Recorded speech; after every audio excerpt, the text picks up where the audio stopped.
This is for leaders who just feel inclined to be in the chat. You can't bring your sensitivity to this chat. These people are aggressive. They are rude. They are saying things that have nothing to do with you or your character. Don't even take it personal. One thing I told to a major podcaster 2 years ago, I said, if you get into the chat, you've lost the war. You cannot get into the chat with them. Stay above ground and keep walking.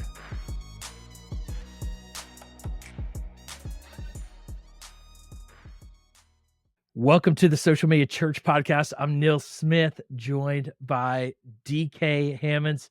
DK, I just got to say, you've been carrying this podcast. You've been carrying not just the podcast though, and I think what people don't realize is you've come in since you joined the podcast with incredible vision for how we can help church leaders more significantly beyond just publishing conversations we have with friends about social media for churches, but to really look at how can we better educate the whole and make sure churches are on the leading edge of digital media, digital ministry, social media.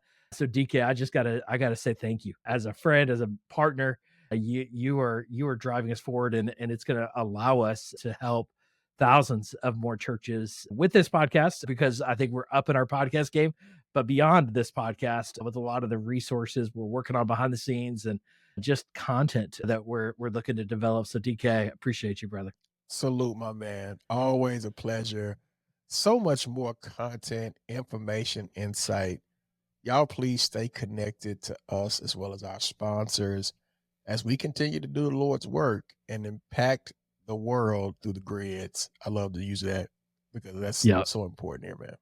It's good, man. We're seeing, it's funny. I was in a meetup here in New York this week with Faith Tech, and a guy came up to me. He's like, "Oh, I've been watching all your shorts on YouTube." And that's one of the areas that we've seen, increased engagement is on YouTube. And we talk about YouTube a lot, but we haven't been as intentional with our own content on YouTube as we have, as you've really helped us prioritize that. But today we're not talking about YouTube. Maybe we'll talk about YouTube a little bit, but we're talking about the haters and what comes as your social media begins to, I think a lot of people are like, man, if we could just get a viral video like Transformation Church with relationship goals, then our church is going to blow up and all great things are going to happen. But what comes with increased influence is increased hate. I have yet to see a ministry increase their impact, and basically, and I'm one of those like super spiritual guys that is like, I believe there's a God and there's a devil, there's Satan is going to attack us when our ministry is fruitful in any way, but I think that includes online. So haters are going to come, no matter how conservative you are, liberal you are, middle of the road you are, haters are going to come. And so DK, I don't even know where to start this conversation, but how do you start from approaching dealing with haters online and dealing with haters on social media and in the comments and in the DMs? I've seen a lot of people lose the war here. Yes. When it comes to dealing with opposition. We're going to have, when we're doing the Lord's work, you're going to be faced with opposition, whether you like it or not. And so in my experience, what I like to call them today is thumb thugs. These guys or these ladies, they love to kind of get in the chat and get you riled up and say something that's just really sideways or out of context. And sometimes our humanity wants to dig down in the comments to see exactly what it is that they're saying. And is there a common theme that we want to explore? Is it something that I'm missing? Let me tell you, brothers and sisters of all walks of life, stay out of the comments unless you want your feelings hurt, because those people in the comments aren't always going to be your friend. They're going to be there to disagree and the things of that nature. So that's what I would say to those who are experiencing as you grow. Growth also means there will be growth of weeds around you. Let me give you an example, Neil. So recently my wife is doing a garden on the outside of my house, and I'm about to post pictures of it later. But in Texas, we got a lot of space. So we have a garden on the right side of my house. And before we start renovating the garden, there was this tree that I had been watching grow. And I had wondered, where did this tree come from? And the tree was actually a weed. And it had grew up, grew limbs, had went down like really into the base of the home. And I had to get a shovel, cut this tree down all the way, cuts its tentacles, everything out. And so what it taught me was even weeds of hate in certain spaces will grow. And we have to figure out ways that we can isolate them, cut them out to focus on what's in front of us. And that's a better garden on the outside of our homes. And so when we focus on the better garden, we don't have to worry. We can cut out the weeds. Yeah.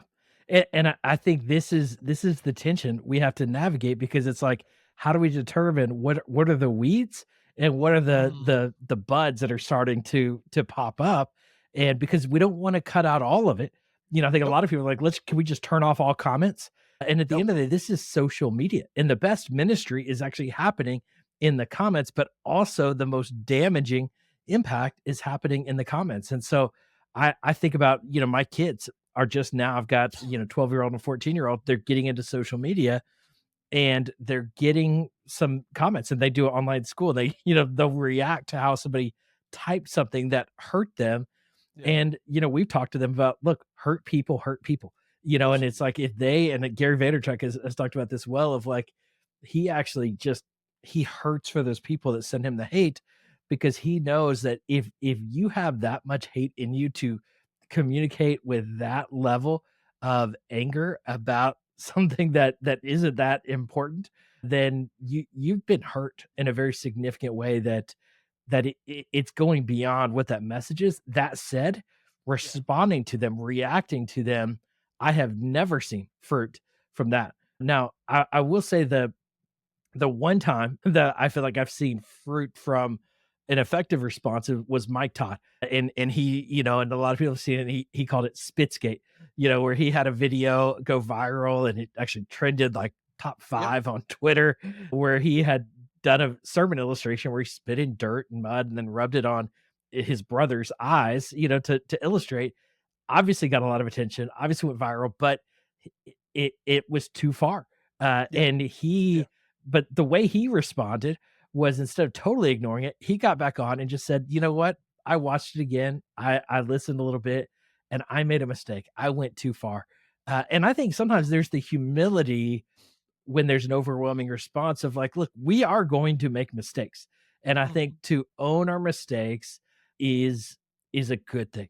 And so there's times for that, but I would say that's often the exception, and the better response often is to delete or to ignore, but don't feed the trolls, because that's going nowhere. And the response you're going to get from them is just going to feed them to do more. Now, sometimes deleting feeds them too, but yep, when they see that they're not going to get a platform on they can talk about you all they want on their platform, but what they know is nobody's listening to them on their platform. They're trying to get on your platform and get people's attention, and that's distracting from what's going on in the life of your church. I think the other side is, I think we need to protect our preachers, our pastors, yes, and they, I would say, don't ever need to read the comments for the most part, because that's where, I mean, you're so emotionally invested and spiritually invested in your sermon content, and when that's fueling, I think that hate, or you've invested in building the church, and when somebody talks negatively about your church, they're basically calling your baby ugly. That can be so emotional, that and destructive. That's unhealthy. That said, I think you need a team, whether that's volunteers or staff, that are engaging in the comments to do ministry, or deleting the comments that are distracting from the ministry. But I think the other layer to that is, they can also be beat down yeah, by those comments and messages coming in and deleting those. And so it's but I think it's like your security team in many ways, of who is on the front lines of your online security team of, yeah, this is healthy conversation, and you could be in our lobby, or you're in our lobby and you're cursing and you're, destructive, and it's just time for you to go. And so this is not a black and white like issue. There's gray in here. And I think it is hard to navigate it. DK, how have you staffed this in the past, or have you seen other churches staff this response system and done it well, or missed the opportunity? Oh, I've seen a lot of misses. But I like the question in terms of how we've staffed it. I think what's important here when we're talking about what's happening in the comments, it is training people not to overreact because somebody else is overreacting on the left side. It is about keeping a cool, a calm when it comes to reacting to some of these comments. Some of these things are outlandish. Like I've seen it at a client. We're running live on a Sunday and the bots get in there that's trying to promote their Yep. sexual content. That you're like, hey man, this has nothing to do with church. And Yep. should you delete that comment or just wait till it passes over and keep right on going? We're going to keep right on going. We're going to acknowledge, hey, we see it. We're going to let the manager know or the director know that this is there.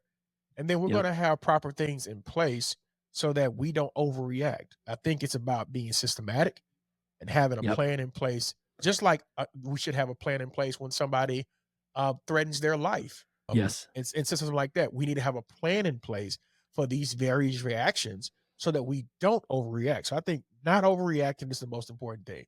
So good. Already having a pre-typed text that kind of speaks to that. If there's a troll, hey, we see you, we thank you for coming, and God bless you, and we've acknowledged Yep. it, and we moved right on past you, no matter Yep. how much you say. And I think the other thing is don't be so quick to delete or mute them. Because here's what happens. Here's what I know about trolls. If they have one account, they have 10. And they're just going to go to Yes. another account and they're going to Yep. crank that other account up and they're going to come right back to you and continue to troll. Yep. If you ignore them, they'll stop. I Yes. promise you, they will stop. So let's not, the last thing is, let's not feed the trolls, right? That's the difference Yes. between a good plant and a good weed. A good weed will grow on its own. You can just kind of cut that out and be done. But a good plant needs soil, fertilizer, it needs water, it Yes. needs seed, it needs good ground. And that's what we want to spend our invested time in when it comes to these chats, additional conversations, and things of that nature. And yes, Pastor, you're going to do something outlandish.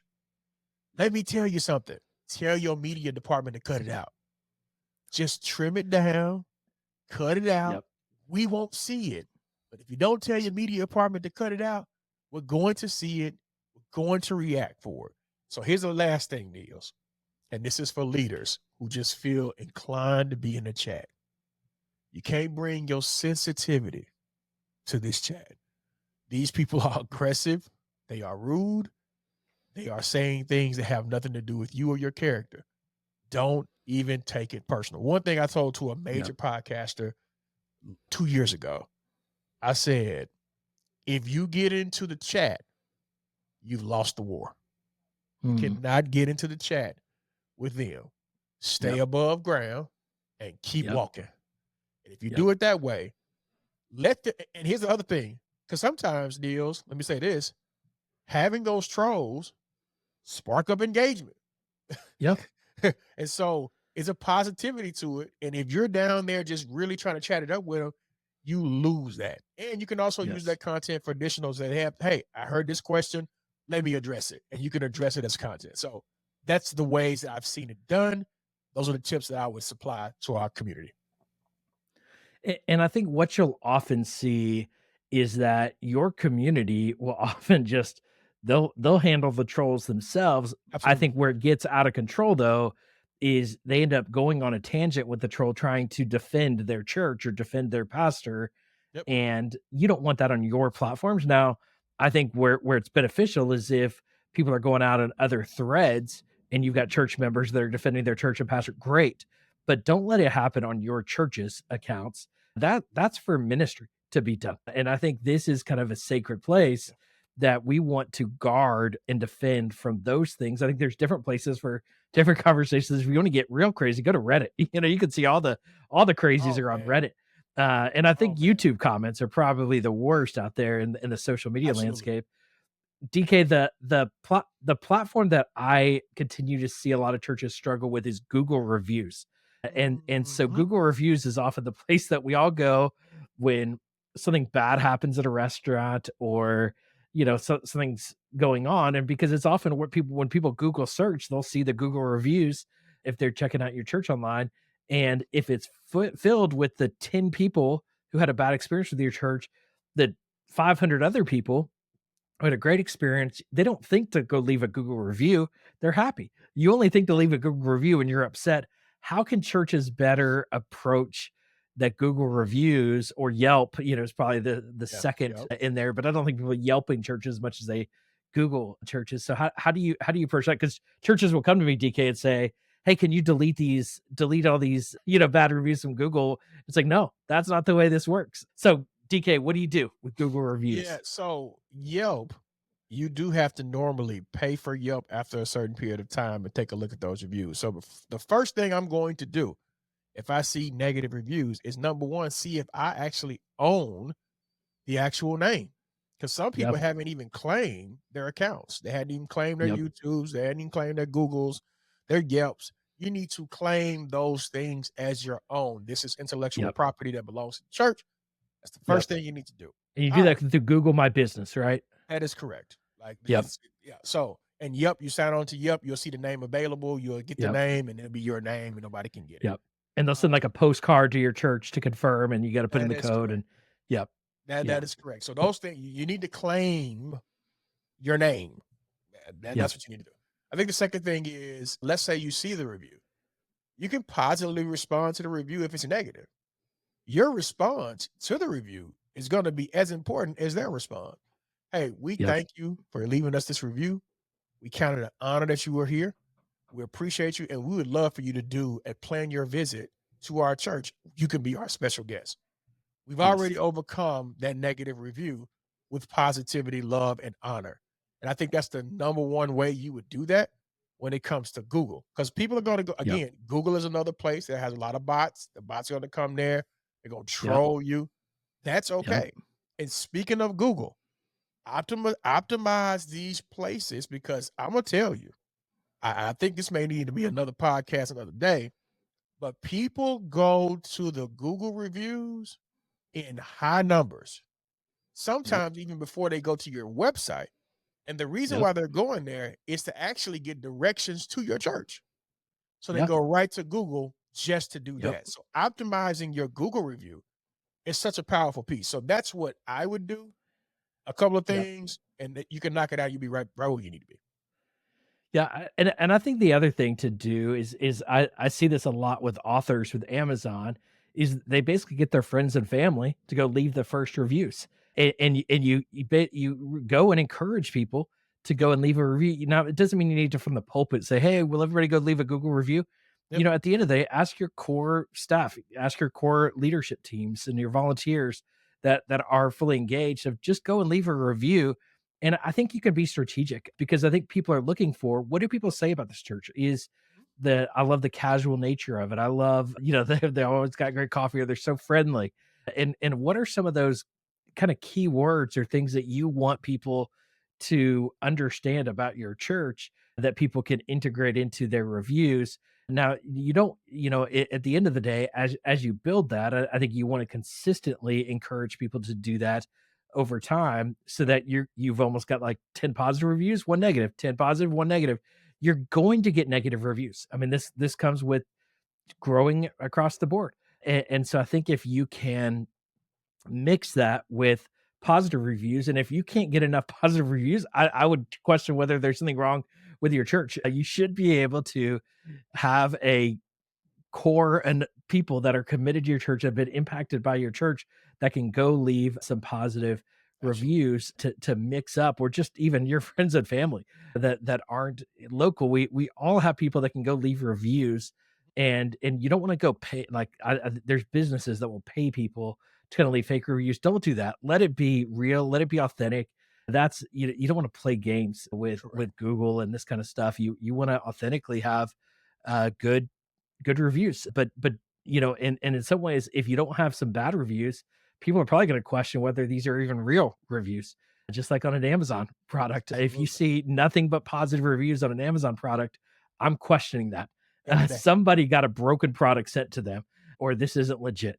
And so I think, I think we got to look at it from all angles. What are people that aren't yet familiar with our church? We don't want their first impression to be a list of bad reviews because they're not going to show up, or we don't want people to see this like all this crazy debate in a chat thread on social media because they're thinking like they just fight a lot at that church. Yep. Something's wrong there.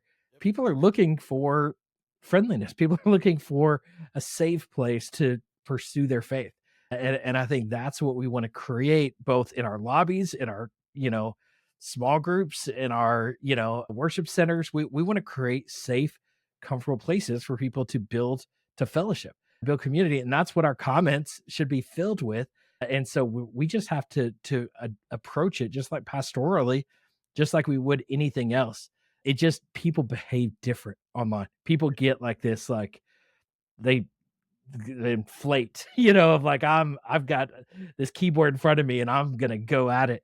And they're hidden behind a computer screen. And so the crazy gets so much crazier. Hey, And so you just have to you gotta be ready for it, man. you got to be ready for it. And those of us who have been in this business, we know the truth, and we know not to overreact when we get comments like this. It may warrant some level of investigation. I had to do that one time, and what I found out is this person didn't exist, so I knew it was a bot, Mm, just purely on investigation. Hey, somebody put this here to be rude. Let's not yep, focus on this. This doesn't yep, it doesn't warrant anything. So because I do know some churches, they get kind of bent out of shape with bad reviews. Now, yep, bad reviews sometimes are improvements. So I've also seen yeah, some places where they said, "Hey, man, the choir saying too long." Okay, yep, that might be a place of improvement. Hey, man, just the culture, the feel doesn't feel right. That's a yep, place of improvement. And we can take some yep, things that may be perceived as negative and use yep, them as a positive turnaround to take a look at our culture, our people, our yeah, processes, so that we can move ahead as a community. So I think that's really important, man. That some of yes, these comments, if it's too many, as you mentioned, yeah, that's probably excess. But if it's just that one, you can say, let me pull a thread down on this to see yeah, what it is this person is saying. Because now you have react culture that'll start reacting to certain videos just to see if you're going to respond to them. And again, yes, don't respond. just yes, just don't do it. It's not even worth the cost of tea in China. Don't do it. totally. Leave it alone. Yeah. Well, and I would say probably my one piece of advice, last piece of advice here with the comments and reviews is move it to the DMs. And so I would say if somebody does have something where they're like, "Hey, I'm really disappointed in this and I saw this or I'm questioning this."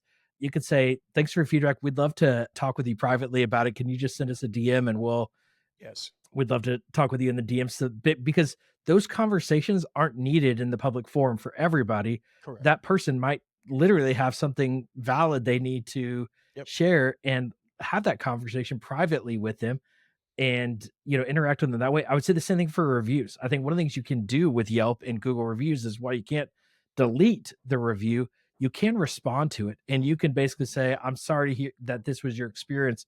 We would love to connect with you privately. Can you email us here at this address and we'd love to have one of our pastors contact you," or something like that. Yep. That basically invites them of saying, we heard you. We are sad to hear that you had this experience with us. That's not the norm. And we'd love to talk to you. Now, that person probably doesn't want to have a conversation. That person probably just wants to vent publicly. But I think other people can see that you're listening responsive and that that's not the norm. Yeah. If all they see are bad reviews with no response to it, they just think, well, okay, that's the norm. That's true. But when they can see that there is a response that just says that doesn't sound right, help us to better understand, we're listening. I think that actually speaks to the person reading the review. It's rarely going to speak to the person that left the review. They're probably already too disappointed, but I think that's your opportunity to basically respond to it. But don't respond argumentatively. Respond caringly, and thoughtfully. And I think that's where you will will get the best response both for that individual and for the person that's seeing those reviews or engaging in the comments. DK, this is an important conversation. This is something we'll keep coming back to because this is social media. And social media, one of the fascinating stats I heard the other day is I think an average American is spending 2.5 hours a day now on social media, that we could debate whether that's healthy or not. But social media is continuing to grow and continue Yes. to become a part of our lives. And my kids are learning, like, this is something they're going to have to navigate the rest of Yes. their life. And part of that will always be the basically public square comment thread that historically we never had in the life of the church. So this is new ground to understand and how to navigate it. It's not easy. And there's not a perfect like playbook for how to do this, but it is critical and important. And I think if you do it well, you will see great fruit. So as you prepare to grow your church and reach more people through social media, I think you also have to learn how to better steward this engagement that's happening on your social media platforms. Any final thoughts before we wrap up, DK? Man, I love the stewardship piece of it. Yes, there needs to be stewardship. So if you hadn't considered finding a person to kind of help you monitor the social media aspects and make sure that we're on brand, make sure that our culture is right, find that person that can just keep an eyeball on that. So something doesn't get ahead of you. So I think that would be my only concern is that we don't have enough people who are looking Yes. at these conversations and looking at these DMs so that they can better assist us in terms of prayer, in terms of acknowledgement, in terms of caring, in terms of who we need to talk to and who we need to redirect. So find you somebody who can do that, young person, old person who has good discernment, and you'll be able to kind of navigate these haters as they thug on these keyboards. That's good. That's well said. Well said. We want to thank everyone for listening. It means a ton to us. Know that we pay attention to the comments and the messages. Absolutely. Thanks so much for listening, and we'll talk to you again on the next episode.